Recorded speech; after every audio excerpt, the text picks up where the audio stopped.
KTM family, we're back with yet another, if you can believe it, yet another update on the 2023 KTM 890 and the 2020 KTM 390 adventure. Oh, and it's been an adventure. The 890 sprung a coolant leak. Yeah, brand new bike. Been in the shop for warranty service twice. Anyway, it's back finally. It's an adventure. I think that's why they write it on the side of the bike. I'm going to keep this brief, just so any other 890 owners out there, be aware. And you can't see where the leak was, but I'll describe it to you. One morning I started the bike and, got some smoke coming up, and I was like, oh, that can't be good. Looked down here on the skid plate and I saw what I believed to be oil in this area. And I'm not talking a lot of oil, a couple of eyedroppers full. And I was like, oh, maybe that was there from some service, or maybe there's a breather that I'm not aware of, etc.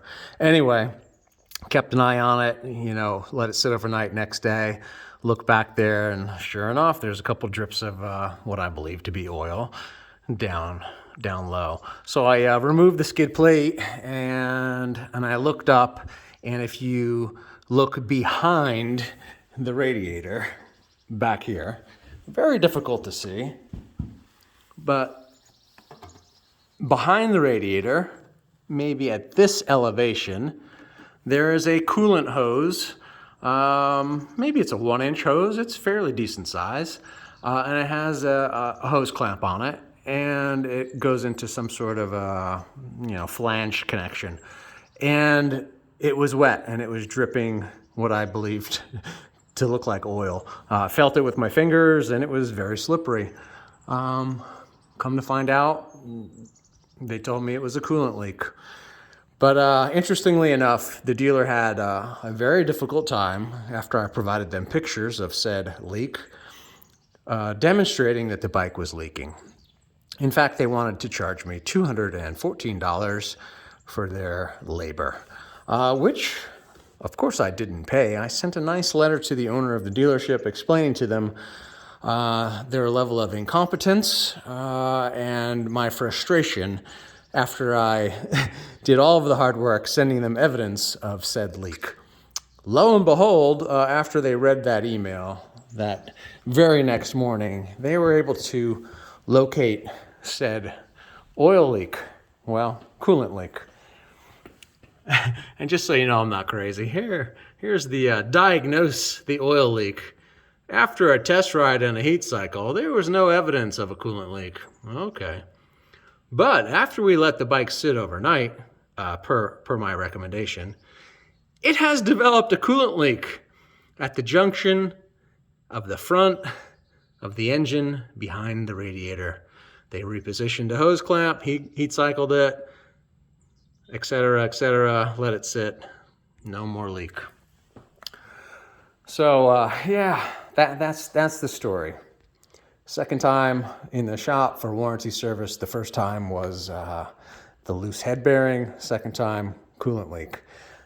I still don't believe it's coolant, but hey, that's what they want to call it.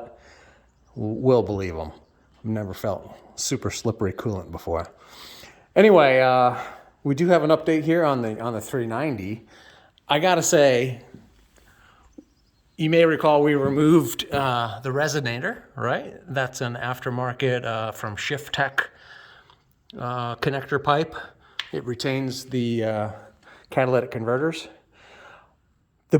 Even my 16-year-old's like, wow, this bike's got all kinds of new power. We also did an oil change, cleaned the filter screens. Big difference in the way this thing feels. It's zippy. My son is got a grin on his face. So I'm gonna say that was well worth it. Also, you may notice these very level foot pegs. We installed these yesterday. They finally showed up from India. I gotta say, these are nice. I'm gonna just show you a picture of the name because I can't remember how to say it. Motoren. Yep, maybe if I'm smart enough, I'll add a link to the video and help you guys with these. But again, the 16-year-old says, holy crap, Dad, these are great. I don't feel like I'm falling off the front of the motorcycle when I stand up. And I'm gonna tell you that I agree. I rode it just around the block here, and significant difference. Don't ask me why KTM can't put a perfectly flat foot peg on this bike. Instead, they've got it like angled like this from the RC390. There's just one more thing coming. I ordered a new rear brake pedal. This thing is just too small. Don't like it. Give him some more of a platform to get his foot planted. And I think there may be some other small surprises coming that I shouldn't reveal on the video. Anyway, that's where we're at. Hope everybody's having a great day, and we'll talk to you with the next update. Later.